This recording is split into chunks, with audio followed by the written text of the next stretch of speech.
Vale, pues si os parece, comenzamos. Primero que todo, gracias por venir, por estar interesados en la física, en estos temas. Gracias por invitarme también a dar la charla. Ok.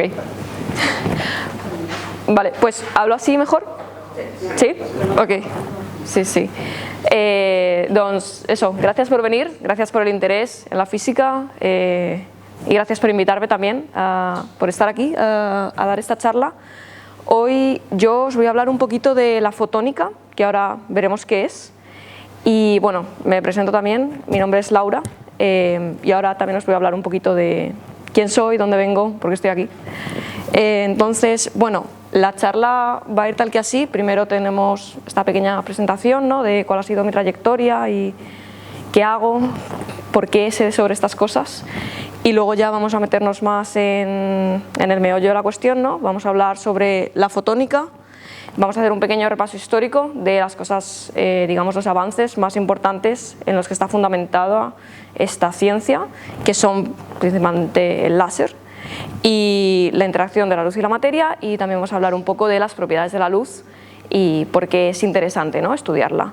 Y luego ya vamos a hablar de aplicaciones, que supongo que es quizás la cosa así un poco más interesante, de cómo podemos usar la luz para hacer cosas útiles para la humanidad o para el mundo. Entonces, bueno, pues hablando un poco de mí, yo en verdad vengo de Madrid. Yo hice ahí mi grado, estudié física en la Universidad Autónoma de Madrid. Hice mi trabajo de fin de grado en el Instituto de Micro y Nanotecnología, que es parte del CSIC y que está también ahí cerquita de la capital. Y después de eso me mudé a Copenhague. Hice un máster en la Universidad Técnica de Dinamarca en Ingeniería Cuántica. Y hice un año allí. Y el segundo año, que fue mi TFM, mi trabajo de fin de máster, lo hice en Múnich, en Alemania, en el Instituto Max Planck de óptica cuántica. Y luego ya por fin pude volver y me vine aquí a Barcelona a hacer el doctorado en el Instituto de Ciencias Fotónicas, en ICFO, que está en Castelldefels. Y ahí he estado pues básicamente hasta hoy. De hecho defendí hace muy poquito el doctorado, o sea que ya soy doctora este año, y pues nada, de momento sigo ahí, pero viendo a ver qué hago después. Entonces, bueno, como veis, mi background, mi contexto es un poco de física y luego más hacia la cuántica. He tocado un poco temas de nanofabricación, nanofotónica, y al final me he quedado en lo que es la fotónica a un nivel experimental. O sea, yo estoy en el laboratorio haciendo experimentos, no hago tanta teoría, digamos, sino que hago más cosas de tocar, de jugar, ¿no?, y de aplicaciones. Entonces, bueno, como veréis, mi charla no va a ser muy teórica. Voy a centrarme un poco más en por qué es útil o para qué es útil estudiar todas estas cosas, ¿no?, qué podemos sacar de esto. Y nada, pues si queréis empezamos. La fotónica. La fotónica lo que es la palabra, viene del griego de phos, que significa luz, que en el español hemos adaptado este fonema a foto, como la raíz sintáctica de la palabra. Entonces la fotónica es ese campo de la ciencia que estudia la luz y en concreto cómo podemos usar la luz para desarrollar nuevas aplicaciones y tecnologías. Entonces básicamente en esta charla vamos a estar hablando de luz sobre todo, pero también de cómo la luz interacciona con la materia. Y en cuanto a la historia, el campo de la fotónica empieza como ciencia con la invención del láser, que esto ocurre en el 1960. Y claro, en el 1960 es, digamos, el avance científico, ¿no? Por primera vez en un laboratorio se ve el primer láser, se publica, y ya en la década siguiente es cuando empiezan a haber avances, digamos, más aplicados y que se ponen a disposición de todo el mundo, como pues el diodo láser o las fibras ópticas. Y estos avances son son los fundamentos de la revolución de las telecomunicaciones en las décadas siguientes, al final del siglo XX y hasta hoy, ¿no? Es básicamente todos los fundamentos de Internet, de las tecnologías de telecomunicación tal y como las conocemos hoy en día. Y entonces, lo primero que vamos a hacer es hablar del láser, ¿no? Estoy diciendo que esta ciencia empieza con el láser y claro, ¿por qué es tan importante el láser, ¿no? ¿Por qué de repente esta invención genera un campo de la ciencia completamente nuevo. Pues bueno, el láser lo que tiene son unas propiedades bastante útiles, que son que produce ondas de luz con energía muy similar entre sí, que estas ondas van a viajar juntas, lo que decimos en fase, que luego hablaremos de eso, y que estos haces de luz son muy estrechos, no se divergen, es decir, no se extienden cuando se propagan, y por tanto pueden viajar largas distancias sin que haya muchas pérdidas. Y que estos haces son muy brillantes y se pueden focalizar, es decir, podemos poner toda esta energía en espacios muy pequeños, que también será muy útil. Entonces, ¿qué es el láser? El láser son las siglas en inglés para Light Amplification by Stimulated Emission of Radiation, que en español científico se traduce como amplificación de luz mediante emisión estimulada de radiación, que en español normal se traduce como que la luz se amplifica al pasar por un trozo de materia, mediante un proceso que nosotros llamamos emisión estimulada. Entonces, ¿qué es esto, no? De la emisión estimulada. Socorro. Aquí, esto. Básicamente, cuando la luz interacciona con la materia, pueden pasar tres cosas, que son estos tres procesos, que es absorción, emisión espontánea y emisión estimulada. Y entonces, para entender estas cosas, vamos a tener que dar un pasito más atrás y vamos a hablar primero de lo que es la luz, lo que es la materia y cómo pueden interaccionar. Entonces, la luz. La luz, supongo que sabéis, son ondas electromagnéticas, pero si vamos a su estado más pequeño, es lo que nosotros llamamos fotones, que es como un cuanto, es la energía más pequeña que puede tener estas ondas.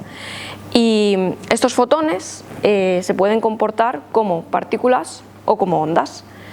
Son, digamos, partículas cuánticas que tienen esta dualidad, ¿no? Onda-corpúsculo. Entonces, bueno, cuando yo hable de fotones, el dibujito va a ser este, que es un poco eso, pues es una partícula, porque son cuantos individuales, pero se comportan como ondas cuando los medimos o interaccionamos con ellos. Y los fotones no tienen masa, pero sí tienen energía. Y entonces, si luego hablamos de materia, la materia, como sabéis, el estado más pequeño son los átomos, y los átomos también son sistemas cuánticos, es decir, la energía que tiene un átomo también tiene niveles discretos, y que son lo que nosotros llamamos niveles de energía, que se puede representar como la imagen que veis aquí. Entonces, un átomo realmente lo que es un núcleo que está formado por protones y neutrones y electrones que orbitan alrededor de este núcleo. Entonces, cuando yo hablo de niveles de energía, de lo que estoy hablando es de las órbitas que estos electrones pueden tener alrededor de este núcleo, que no es un continuo, no pueden estar en cualquier lado del espacio, sino que tiene pues niveles de energía muy concretos dependiendo de cómo de cerca o lejos estén de este núcleo. Y por eso es que lo pintamos así, con el núcleo en medio y digamos los niveles concéntricos de energía. Entonces, cuanto el electrón más lejos esté del núcleo, más energía tiene. Y cuanto más cerca esté, menos energía tiene. Entonces, lo que puede pasar es que los fotones y los átomos pueden interaccionar. Y cómo interaccionan es traspasándose energía. Es decir, un átomo puede absorber un fotón, que es decir, coge la energía de este fotón, y eso hace que sus electrones suban en energía, es decir, suban de nivel a un nivel más excitado.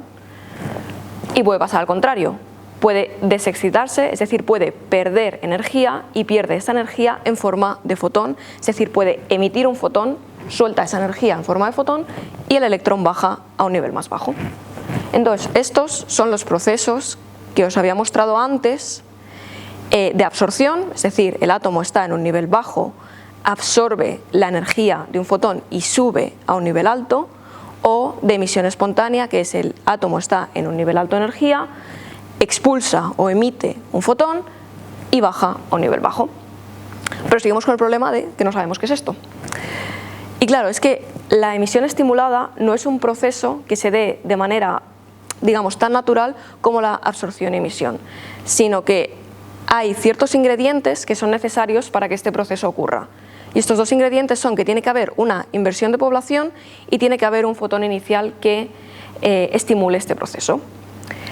Entonces, cuando yo hablo de inversión de población, me refiero a que necesito que el átomo o los átomos, si estamos hablando de un bloque de materia más grande, tienen que estar excitados, tienen que estar arriba de energía.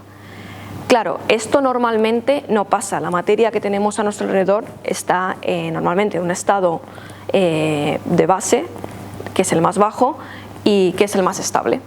Entonces, para que haya esta inversión de población, normalmente lo que hay que hacer es bombear este material, que lo que significa es que le estamos metiendo energía constantemente para que esté aquí arriba.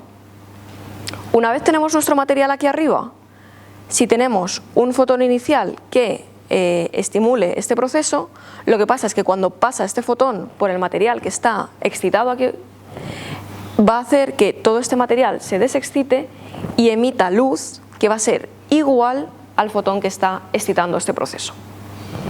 Es decir, va a emitir como un bloque de fotones que tienen las mismas características que el fotón inicial que ha estimulado este proceso. Y esto es precisamente lo que es el láser. O sea, el láser es un bloque de material al que hemos bombeado para que esté excitado, metemos una semilla de luz, que es la luz que queremos producir, y el material se va a desexcitar todo de golpe y va a emitir un puñado de fotones que sean iguales que la semilla que nosotros hemos metido. Y este concepto de iguales es lo que es importante del láser, porque básicamente la luz blanca que tenemos a nuestro alrededor son fotones, digamos, aleatorios que tienen propiedades muy distintas entre sí. Y la gracia que tiene el láser es que los fotones que emite van a ser todos iguales y van a ir, digamos, en la misma dirección. Pero bueno, para hacer esto de manera un poco más científica, vamos a hablar de lo que son las características de la luz, ¿no? ¿Qué características tiene la luz que haga que estas cosas sean iguales, ¿no? Y no voy a hablar de todas porque, por supuesto, hay muchas, pero bueno, voy a hablar de las que son más importantes para entender luego las aplicaciones de las que vamos a hablar. Entonces, diferentes propiedades de la luz. De las que vamos a hablar son estas. No sé si os suena alguna. ¿Todas?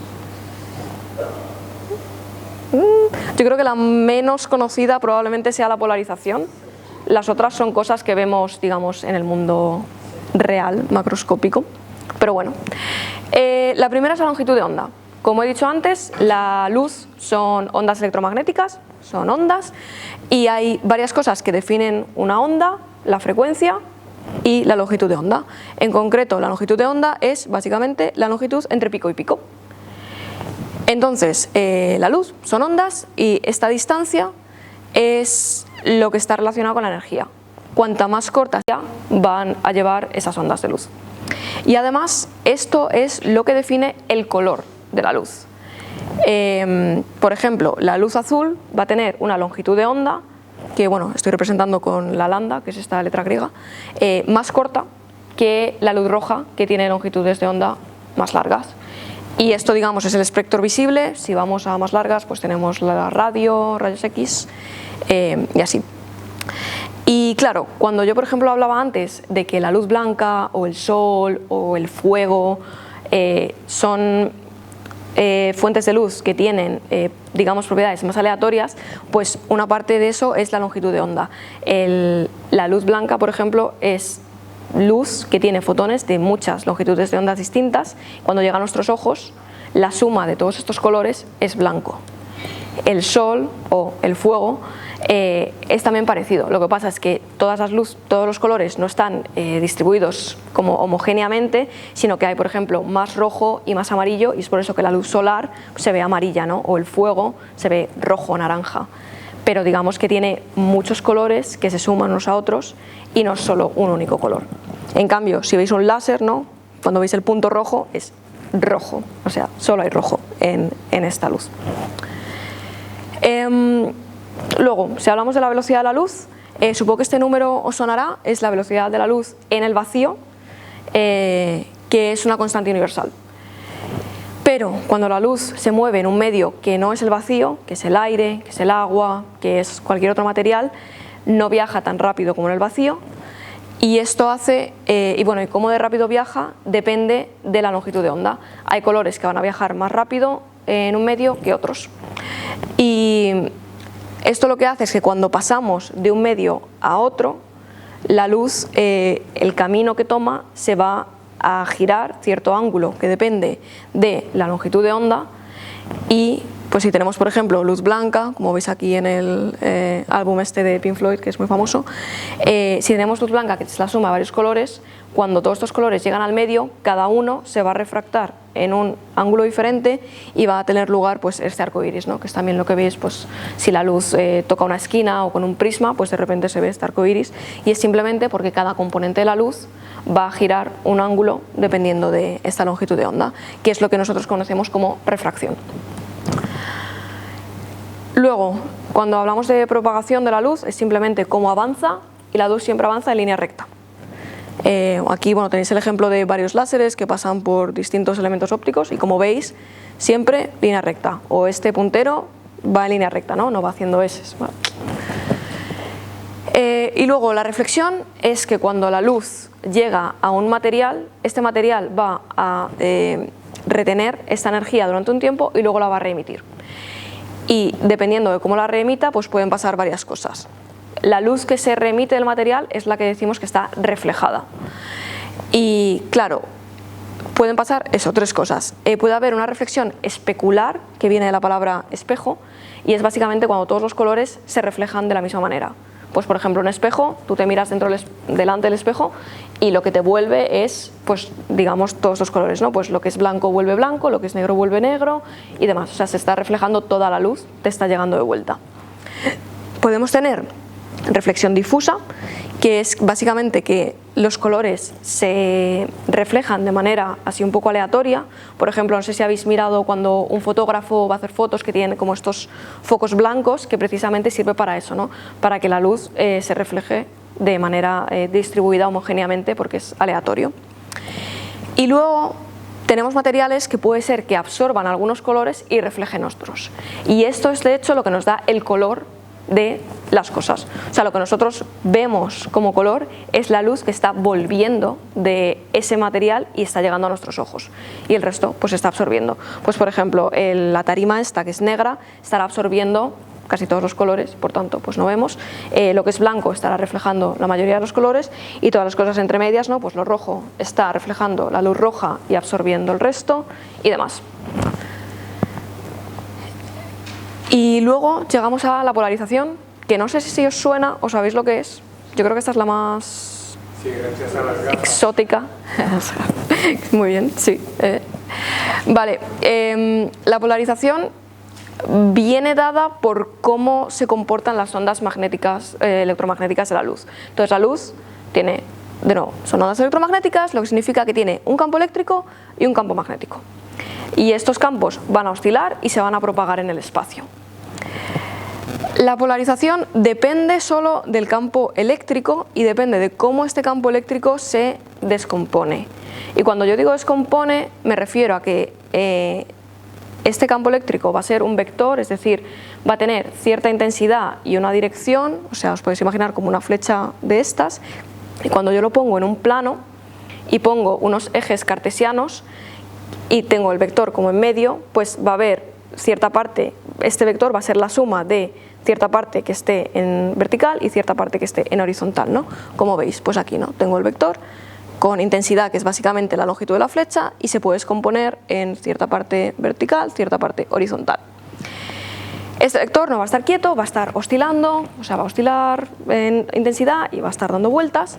Entonces la polarización lo que es la forma que traza este vector sobre un plano fijo que es perpendicular a la dirección de propagación de la onda. Es decir, si la onda se mueve como hacia dentro de la pantalla y yo tengo el plano de la pantalla, pues dependiendo de cómo sea el campo eléctrico, puede ser que oscile así, entonces voy a tener una línea recta, y esto es lo que llamamos polarización lineal. Puede ser que vaya haciendo cosas más complicadas, como dar una vuelta así, tipo helicóptero, entonces vas a tener una cosa circular, o algo que está así un poco no tan estable como esto, que va a ser una polarización elíptica.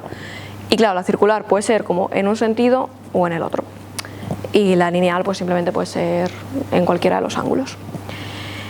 Y hablaremos de esto más tarde. Esta es una característica de la luz que se usa, por ejemplo, bastante en comunicaciones, o bueno, habéis mencionado lo de las gafas. Lo que hacen las gafas normalmente, o los polarizadores, es que solo dejan pasar luz que tiene polarización lineal en un sentido. Entonces, si tú tienes la gafa que solo deja pasar la luz que está así, toda la luz que está así no pasa. Entonces puedes como girar la gafa y dejar pasar cierta luz o otra luz no. Y pues tienes esta.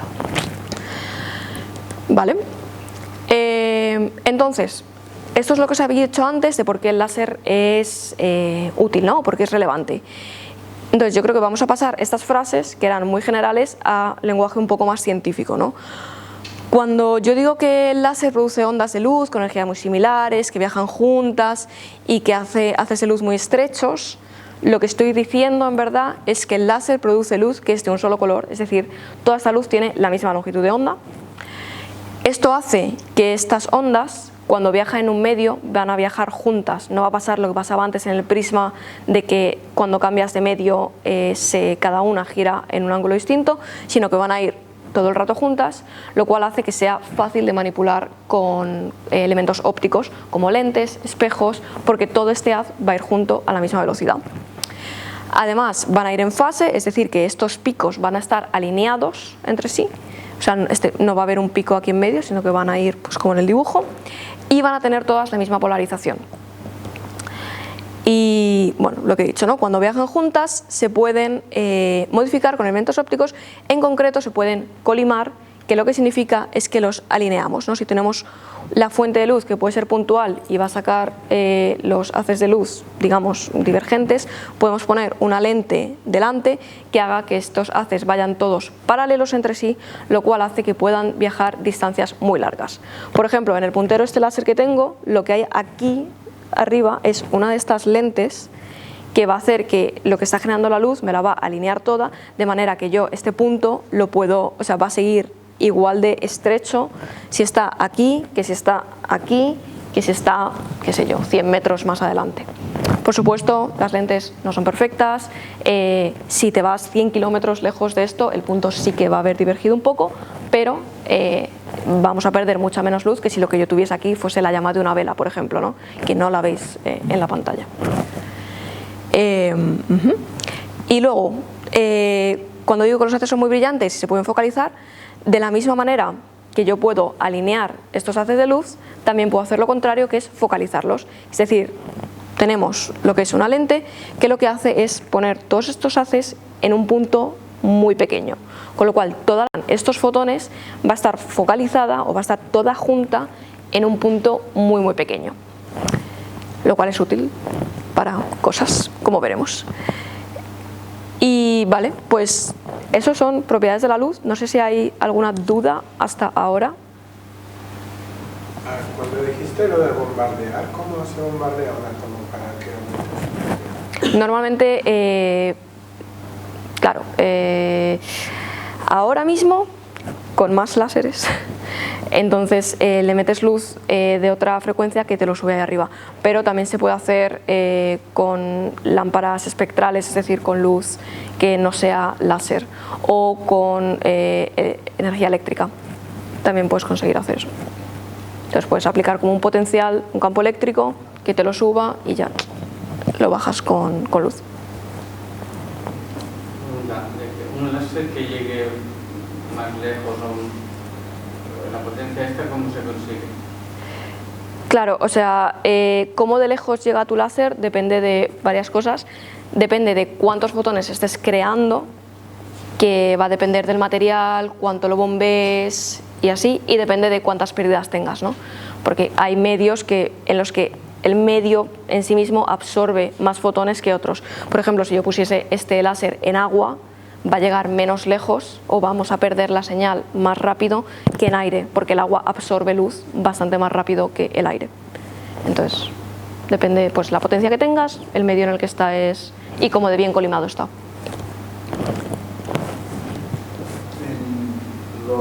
La luz blanca está totalmente despolarizada. Sí. Entonces, ¿cómo hay que imaginarlo esto? ¿Los fotones, cada uno tiene un grado de polarización diferente? Sí, literalmente así. Cada uno está girando de su padre y de su madre para un lado, con longitudes de onda distintas. Sí, es... ¿Y había una pregunta detrás? Para conseguir distintos colores, ¿cómo se consigue? ¿Es decir, ¿tienes distintos materiales o, porque imagino no todos los materiales habrá un límite de energía que le puedes ir? Efectivamente, de hecho, como he dicho antes, los átomos tienen niveles de energía discretos, entonces, dependiendo del color que quieras, tienes que usar un átomo u otro, porque los fotones que tú puedes crear, caos, perdón, van a depender de la diferencia de energía entre los niveles del átomo. Ok, vale. ¿Cómo de separados? O sea, un átomo no puede emitir cualquier fotón, solo puede emitir fotones que tengan la energía que sea la diferencia entre estos dos niveles de energía. Entonces, si tú quieres color rojo, vas a coger el átomo que sabes que su diferencia de energía te va a dar fotones de color rojo. Si quieres azul, pues tienes que usar otros átomos que te emitan en azul. Y de hecho, esto es el láser. Cuando se creó, anteriormente al láser se había creado el máser, que es lo mismo pero con microondas, porque los materiales que tenían en ese momento que emitían en microondas eran más fáciles de manejar que los que emitían en espectro visible, que es lo que llamamos luz, ¿no? Y los primeros láseres que se crearon fueron los rojos o infrarrojos, y hasta que se creó un láser azul ha costado mucho, porque simplemente no hay materiales que sea fácil bombardearlos para llevarlos ahí y que emitan o que tengan estas transiciones de manera cómoda. Entonces, si quieres distintos colores, necesitas distintos materiales, sí.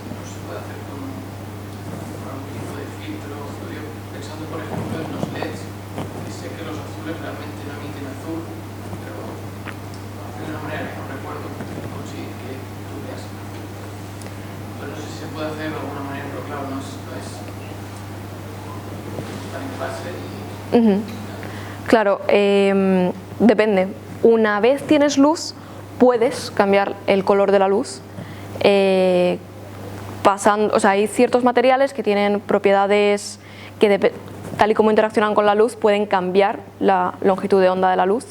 Entonces puedes usar esos materiales para cambiar el color de la luz, por ejemplo. Los filtros no te valen per se. Lo que hace un filtro es cortar o bloquear algunas longitudes de onda, con lo cual necesitarías, si tú tuvieses luz blanca y pones un filtro rojo, por ejemplo, pues lo que hace es que te corta todos los otros colores y deja pasar el rojo. Pero claro, si tú tienes longitud de onda de un solo color y tú pones un filtro que te para esa longitud, pues no sale nada, básicamente. Pero sí. O sea, ahora cuando tú aprietas el láser, ¿estás bombardeando un material? Sí, pero claro, ahora ya hemos miniaturizado este proceso mucho y tenemos un diodo láser que lo que hace es, pues con el campo, o sea, hay un pequeño trocito, o sea, es eléctrico, ¿no? Con un poco de campo eléctrico pequeño, lo pone arriba y ya va sacando los fotones. Pero sí, sí. Vale, ¿alguna cosa más antes de pasar a aplicaciones? Si se focaliza, entonces sube mucho la temperatura. Vale. Sí. Pues si va plano, o sea, si no se usa la lente, no hay un incremento de temperatura. Esto depende, o sea, la temperatura ocurre cuando el material absorbe la energía de la luz.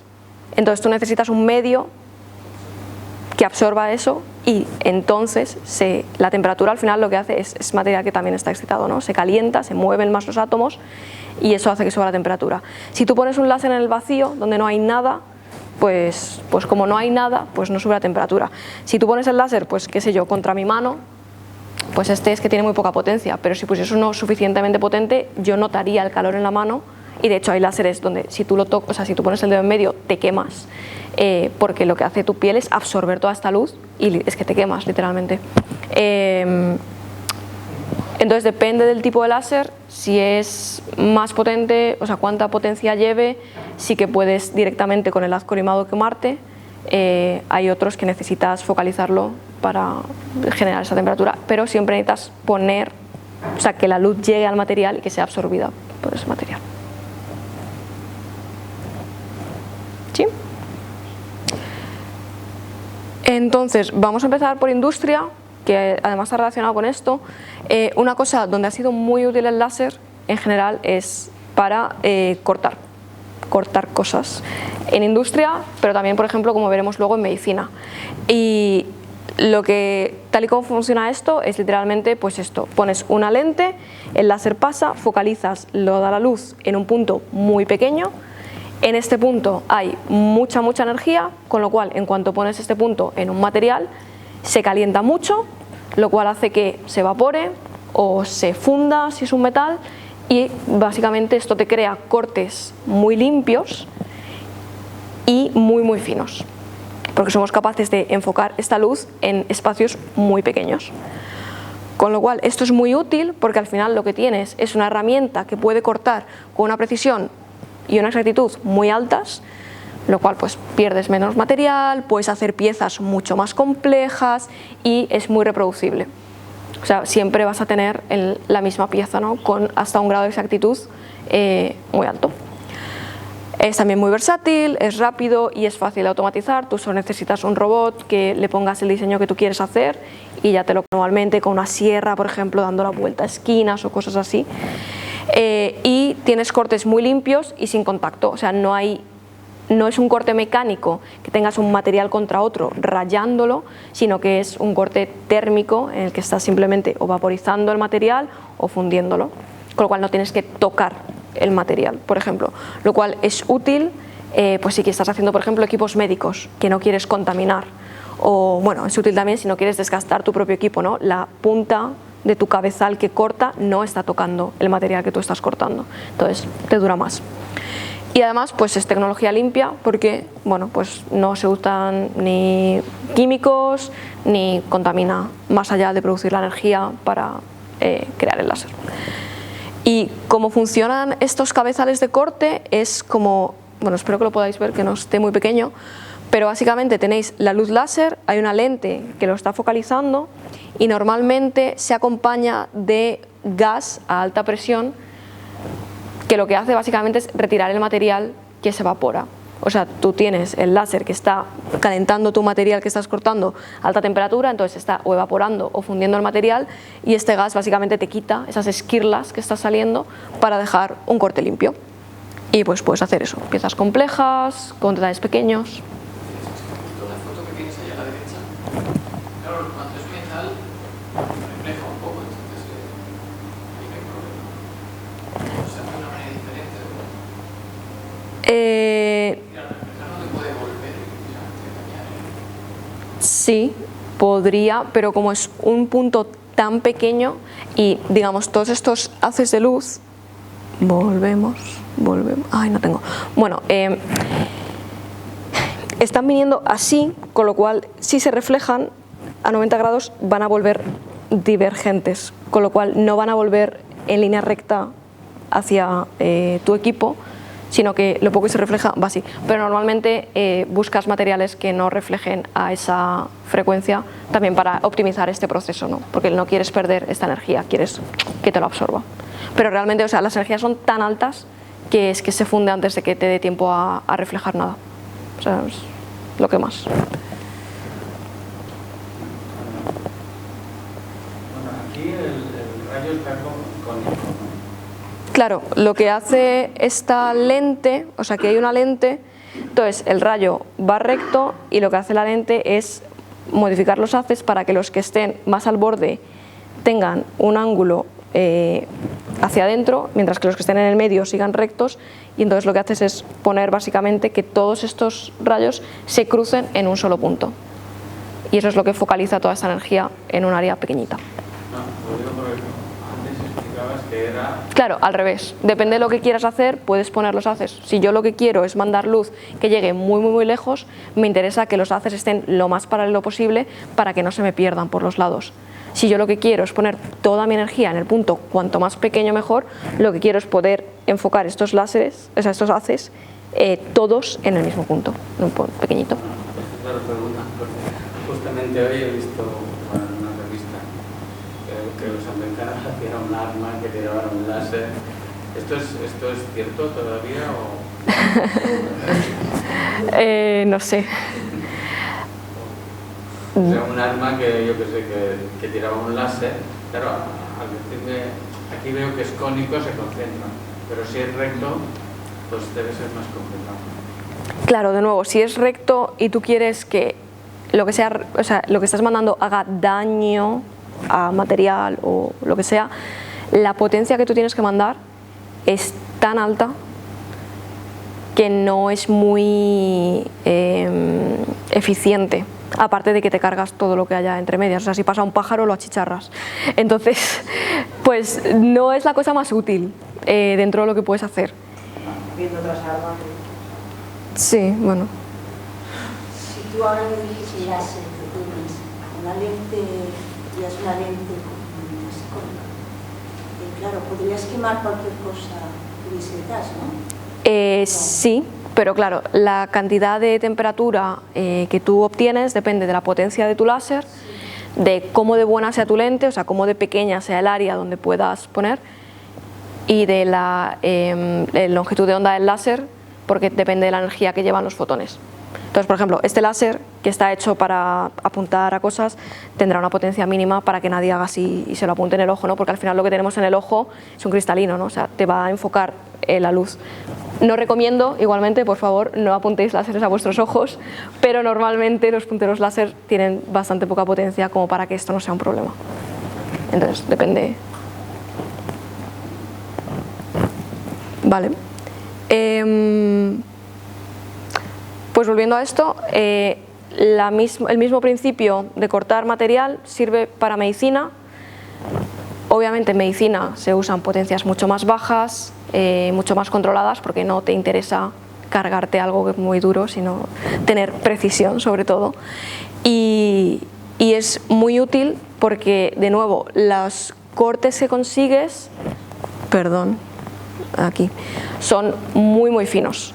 Entonces tienes cortes muy limpios porque de nuevo no estás tocando con nada, que no sabes cómo de esterilizado está, y porque tienes una precisión muy pequeña, ¿no? Aquí pongo precisión micrométrica. Esto significa 10 a la menos 6 metros, es decir, una milésima parte de un metro, que es básicamente el grosor de un pelo. O sea, es muy fino. Claro, para los ojos se usa mucho.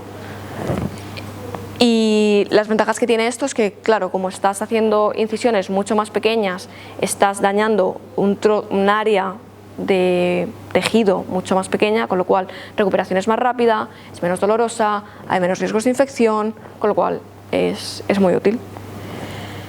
Más cosas para las que se usan los láseres en general, y esto es un ejemplo aplicado a medicina, pero bueno, se usan para muchas cosas, es que se usan en investigación para infinidad de cosas. Y aquí hay un ejemplo de un experimento que hicieron en el CSIC, en el instituto donde hice yo mi trabajo de fin de grado, en el que lo que tenían era un microtubo por el que pasaban un líquido con células, y usaban un láser para medir dos cosas: cuánto resonaba este tubo, que te daba la masa de estas células, y la reflectividad de las células, es decir, cuánta luz reflejaban de vuelta. Y veían que las células con cáncer versus células sin cáncer tenían distintas propiedades, y entonces podían usar este sistema para distinguir células con cáncer de las células que no tenían cáncer. Entonces, pues, para estudios de este tipo también es útil. Y luego, bueno, si tenéis preguntas de medicina. O sea, el rayo también no pueden hacer, es decir, todo lo que pasa en el láser lo corta, o sea, tiene que hacerlo. No, claro. Tú cortas el área donde tú has puesto toda tu energía, pero este área es un punto, no es una línea. O sea, cuando tú tienes dos rayas se cruzan en un punto, ¿sabes? No se cruzan. Entonces tú puedes, que también está muy bien porque tú puedes controlar la profundidad a la que tú estás cortando.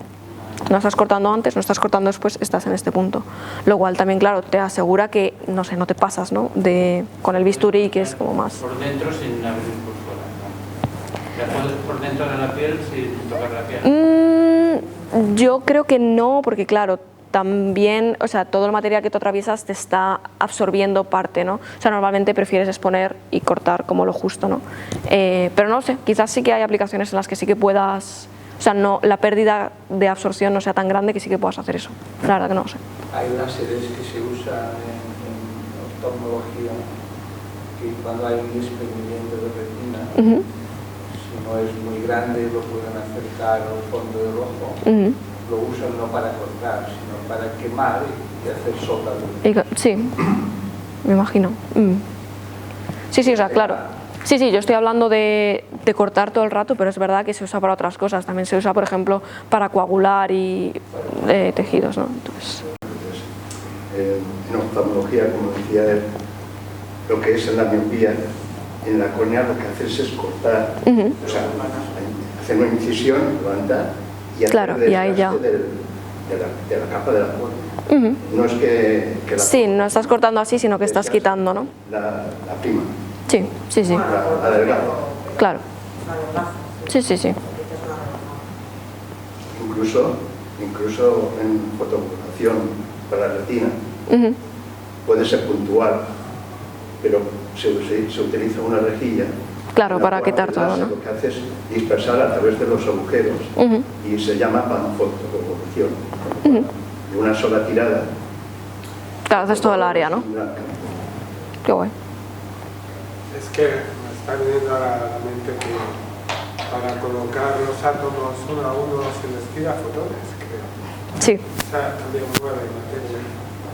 Sí, exactamente. Cuando tú focalizas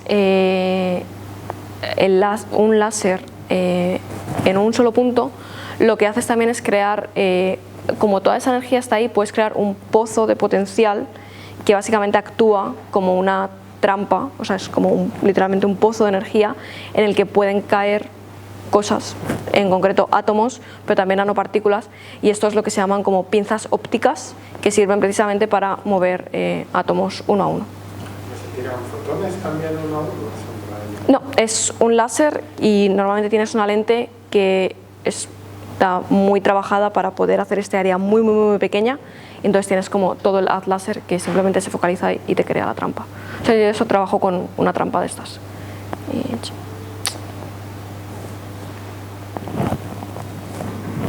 Vale. Bueno, y luego el último punto de aplicaciones que yo quería comentar es telecomunicaciones o comunicaciones en general. Primero hablar un poco de la fibra óptica, porque bueno, es una cosa que está en todos lados ahora mismo, ¿no? Y no sé si, supongo que sabéis lo que es la fibra óptica, lo habéis visto en internet, viene a casa en fibra óptica, pero ¿sabéis cómo funciona una fibra óptica? No. Para eso está aquí. Básicamente una fibra óptica es, de hecho os lo voy a enseñar aquí, es un cable que tiene dos materiales. Entonces, el material de dentro, que es lo que llamamos el núcleo, tiene un índice de refracción, que es decir, esto te dice cuánto se refracta la luz cuando choca contra este material, más grande que el que está fuera.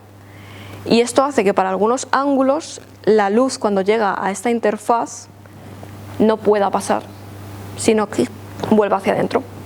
Y esto es lo que conocemos como reflexión total interna. Y en este sentido lo que hace la luz es que entra en la fibra, llega y básicamente va rebotando, pero como no puede salir al otro material, se va guiando a lo largo del cable. Todo esto es muy útil para llevar luz de un punto A a un punto B sin tener que pasar por el aire y sin pasar por este proceso de divergencia. Y eso, pues básicamente permite transmisión en largas distancias, pero largas en el sentido de pues tenemos fibras ópticas que están atravesando los océanos ahora mismo, ¿no? O sea, estas cosas rojas aquí son fibras ópticas que hacen posible comunicaciones globales mucho más rápidas que lo que teníamos antes. Además, como estamos usando luz que se mueve muy rápido, se mueve casi a la velocidad de la luz, podemos transmitir un gran número de datos, tenemos un ancho de banda muy grande y además, pues como es luz y no es electricidad, no son electrones, pues son inmunes a las interferencias electromagnéticas. Entonces, así es básicamente como funcionan las fibras, así también es como llega el internet a vuestras casas. Bueno, depende de qué internet tengáis, pero yo creo que ya sí. Pero las fibras no solo valen para comunicaciones, también se pueden usar como sensores, porque básicamente las condiciones alrededor de la fibra van a influir la luz que va dentro de esta fibra un poco. Entonces, si tienes sensores suficientemente precisos, puedes medir muchas cosas simplemente midiendo la luz tal cual sale de la fibra o tal cual te vuelve. Y esto es un ejemplo que hicieron también en el CSIC, bueno, y en otros sitios, en los que usan las fibras como sensores sísmicos. Y básicamente lo que hacen es que si tú tienes una fibra y tú mandas un pulso láser, pues va a ir a X velocidad dentro de la fibra. Pero si tu fibra no es perfecta y tienes una imperfección, va a haber parte de esta luz que va a volver a tu fuente. Entonces, si ocurre, por ejemplo, un terremoto o algo que mueve la fibra, esta imperfección se va a mover y la luz que tú vas a recoger que vuelve va a tener una fase distinta que va a depender de cómo se haya movido esa fibra. Con lo cual tú puedes medir esta diferencia de fase y con eso extrapolar cuánto se ha movido la fibra y con eso extrapolar pues cómo de intenso ha sido el temblor o el movimiento. Y de hecho esto yo creo que por ejemplo lo usan las petroleras mucho para ver la actividad sísmica, ¿no?, cerca de los pozos o cosas así. Y también son medidas que se usan por ejemplo en las fibras estas que van por debajo del océano, porque ya que las tienes ahí pues ya puedes detectar. Y lo último de lo que yo os quería hablar, que es barriendo un poco para mi campo, que es un poco de cuántica, ¿no?, y de comunicaciones cuánticas, que es una palabra que está muy de moda, yo creo, estos últimos años, ¿no?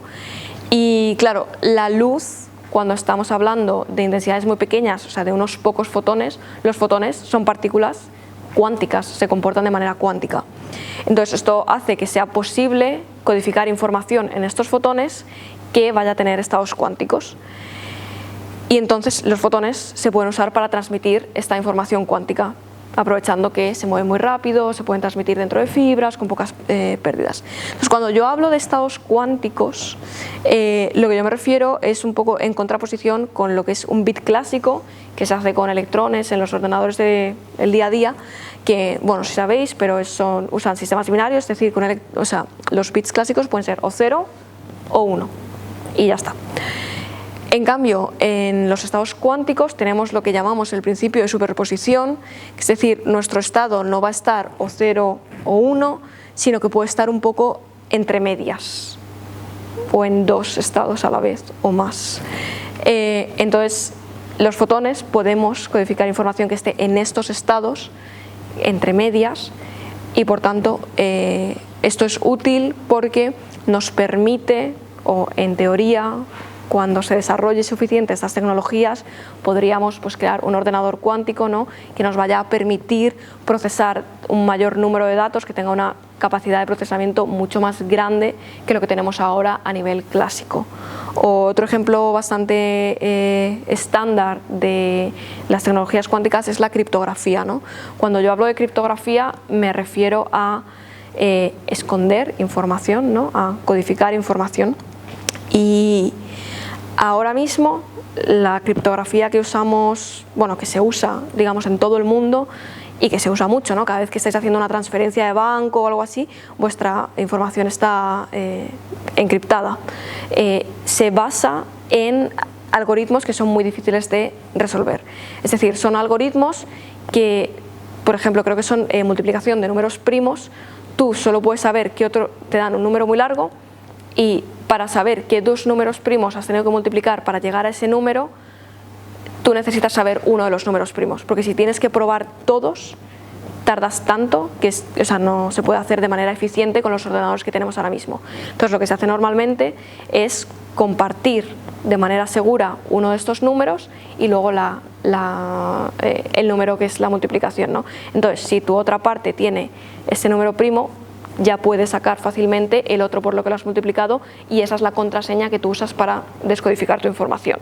Pero si una tercera persona solo ve en la multiplicación sin tener, digamos, la llave, que es el otro número primo, pues es muy difícil averiguar cuál de los dos va a ser la contraseña. ¿Qué pasa? Que como ahora estamos en este momento en el que parece que quizás en el futuro cercano vaya a haber ordenadores cuánticos con esta capacidad de procesamiento mucho mayor, claro, un ordenador cuántico que sí tenga esa capacidad de procesamiento sí sería capaz de adivinarte tu número primo solo a partir de la multiplicación de una manera rápida y eficiente. Con lo cual está la duda, ¿no?, de cómo de seguros son estos sistemas si en lo que se basa la seguridad es asumir que nadie en el mundo tiene un ordenador suficientemente potente para hacer esto. Claro, tú no lo sabes, ¿no? Un hacker no te lo va a decir. Sí, oye, yo ya he conseguido este ordenador. Entonces, la gracia de la criptografía cuántica es que lo que se propone es que la seguridad no dependa de asumir que una tercera parte no tiene X, sino que es seguridad basada en las leyes de la física, que también estamos asumiendo que no se pueden romper, pero bueno, esto es una asunción que parece más general o más universal que simplemente que alguien no haya desarrollado esa tecnología. Y en particular se suele basar en dos cosas. Uno es el teorema de no clonación, es decir, que un estado cuántico, tú no puedes crear otro que sea exactamente igual que el que tienes a partir de este. O sea, no puedes clonar, siempre va a haber ciertas diferencias. O en el proceso de clonarlo vas a cambiar el estado original. Y la otra cosa en la que se basa es lo que llamamos, nivel técnico, colapso de la función de ondas, que lo que significa es que cuando tú tienes un estado cuántico y lo mides, lo miras o interaccionas con él, esto automáticamente cambia este estado en cierta medida. Con lo cual, ¿cómo funcionan?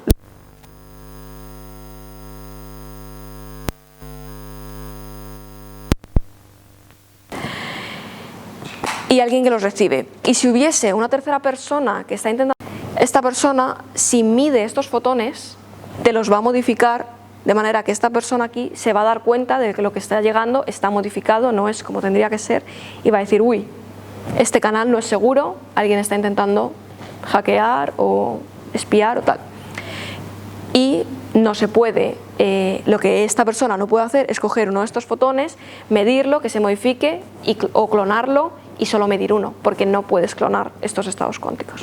Entonces, básicamente esto es lo que se basa la seguridad de lo que sería la criptografía cuántica. Y yo os he traído un pequeño ejemplo de cómo funcionan estos protocolos. No sé, o sea, son casi hemos pasado la hora, no sé si queréis seguir, o sea, es lo último slide. Sí. Ok, vale, este es el primer protocolo de criptografía cuántica que se propuso, que, bueno, os he puesto el nombre, ¿no lo pone? No, que se llama BB84, o sea, BB84, que es los nombres de los señores que lo propusieron en el 1984. Y está pensado para hacerlo con fotones, y de hecho esto ya se ha hecho experimentalmente, y de hecho hay incluso compañías que ya están manufacturando módulos que se basan en esto para realmente hacer criptografía cuántica de verdad, ¿no? En plan, estás ya vendiendo estos productos. Y cómo funciona es básicamente vas a tener una persona que va a mandar los fotones. Esto, cuando hablamos de criptografía, se ponen nombres, suele ser Alice, y Bob es quien recibe, simplemente por letras A y B. Entonces, esta persona lo que puede hacer es, va a ir mandando un fotón tras otro y tiene que elegir qué número manda y en qué base. Y como está pensado esto, es para codificar información en la polarización de los fotones. Va a haber dos bases, es decir, la base que es el más, en la cual el 0 es polarización horizontal y el 1 es polarización vertical. Y hay otra base que es la cruz, en el cual cruz, digamos, hacia la derecha es el 1 y cruz hacia la izquierda, o sea, lo arriba hacia la izquierda es el 0. Entonces, esta persona va a mandar fotones de manera aleatoria en cualquiera de estas cuatro bases. Entonces va a tener un string de fotones, pues arriba, derecha, abajo, o sea, horizontal, vertical, derecha, izquierda, derecha, de manera aleatoria. Y lo que va a hacer la persona que recibe es que va a medir de manera aleatoria en una base o en la otra. Y después van a compartir por un canal público las bases que han usado cada uno. Si estas dos personas han usado la misma base para medir estos fotones, tendrían que llegar al mismo resultado. Pues si yo mando vertical y Bob usa la base, digamos, del más para medir, va a conseguir un fotón que es vertical. Pero si yo mando vertical y Bob lo que mide es una cruz, este estado cuántico va a caer o para un lado o para otro, con 50% de probabilidad. Con lo cual van a ver que en algunos de estos casos, pues si Alice ha mandado un 1, que es vertical, pero Bob ha medido con la cruz, Bob lo que va a haber conseguido es un 0, ¿no? Y lo que van a hacer al final es quedarse con los números en los cuales usaron la misma base para mandar y para recibir, porque son los que saben seguro que van a tener el mismo número. De manera que al final tienen una contraseña que va a ser la misma para los dos sin tener que haber mandado la contraseña en sí, que va a ser, bueno, sí, un string de bits. Y la gracia de esto es que, bueno, para empezar, que no tienes que mandar estos números, simplemente mandas los fotones, recibes y sabes que al final del día vas a tener los mismos números. Pero es que además, si hubiese alguien aquí en medio que está intentando espiarte o hackearte o cualquier cosa, Bob y Alice lo que van a ver es que en casos en los que usaron la misma base y tendrían que recoger el mismo número, de repente hay un número que no encaja. Y eso ya te va a hacer sospechar que, si hemos usado la misma base y no tenemos el mismo número, es que hay algo en este canal que nos está modificando los fotones y por tanto este canal no es seguro. Entonces, como se hace normalmente esto es eso, mandas los fotones, compartes las bases de manera pública y compartes luego una parte de estos números para comprobar que son el mismo. Si ves que el canal es seguro, que todo coincide, te quedas el resto de números y eso es tu contraseña. Si ves que el canal no es seguro, pues tiras esa contraseña porque no es segura, hay posibilidad de que alguien te esté intentando interferir y o haces otro canal o lo intentas otra vez o demás. O sea que la contraseña es cuántica, pero el resto de comunicación no. La clasificación es cuántica, pero la comunicación en sí no. Claro, o sea, básicamente lo que tú estás mandando aquí son estados cuánticos. O sea, esto no son haces de luz, son fotones simples, de manera que si alguien los mide va a modificarte esta polarización, pero no, la clave son simplemente unos y ceros. O sea, esto sería, por ejemplo, pues, qué sé yo, si tienes un candado con números, pues podría ser eso, ¿no? O si es una clave de ordenador, o sea, podría ser cualquier cosa. ¿Y no puede alguien directamente leer la clave cuando ya han hecho todo? Claro, la gracia es que esto solo lo va a poder leer Bob en su laboratorio o en su módulo, ¿no? Estás asumiendo que Bob no es un espía. Pero claro, si tú tienes banco, yo qué sé, o banco gobierno A y gobierno B, pues tú puedes mandar un fichero con una contraseña que solo se abra con esa contraseña. Y luego ya haces esto y la contraseña que pones pues es los últimos números, ¿no? Entonces, la persona que tiene el fichero, una vez tenga esos números, ya los va a meter y ya va a poder leer los documentos que haya dentro. Pero claro, solo tiene acceso a esto quien esté en este lado de receptor de los fotones, no una tercera persona. ¿Se podría ser también la comunicación criptográfica con parejas de fotones entrelazados? Sí, sí, sí. De hecho, este es el primer protocolo y es el más sencillito, sencillito, es el como más simple. Pero otro protocolo bastante famoso es el E92, que precisamente usa entrelazamiento cuántico para o sea, ahora mismo hay muchísimos protocolos también, pero que usa la propiedad del entrelazamiento para asegurar esta seguridad, no solo el que se mida. Y pues ya estaría. Gracias. Sí, también.